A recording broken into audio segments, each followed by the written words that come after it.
Friends, Ramya Behra ఈ పేరుకి ప్రత్యేకంగా పరిచయం చేయాల్సిన అవసరమే లేదు.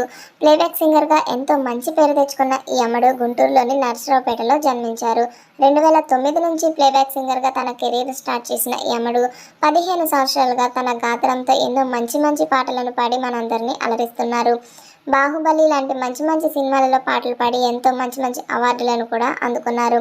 అయితే ఈ అమ్మడికి 2 రోజుల క్రితమే వివాహం జరిగింది. ప్రస్తుతం ఈ వివాహం జరిగిన ఫోటో నెట్టింట్లో హల్చల్ చేస్తుంది. ఈమె కులకర్ణి అనే అతన్ని వివాహం చేసుకున్నారు. ఈ వివాహం ప్రేమ పిల్ల, పెద్దలు నిశ్చయించిన పిల్ల అనే విషయం ఎవరికీ తెలియదు. కులకర్ణి కూడా తన ప్లేబ్యాక్ సింగర్గా తన కెరీర్ని ఎంతో మంచిగా రాణిస్తున్నారు.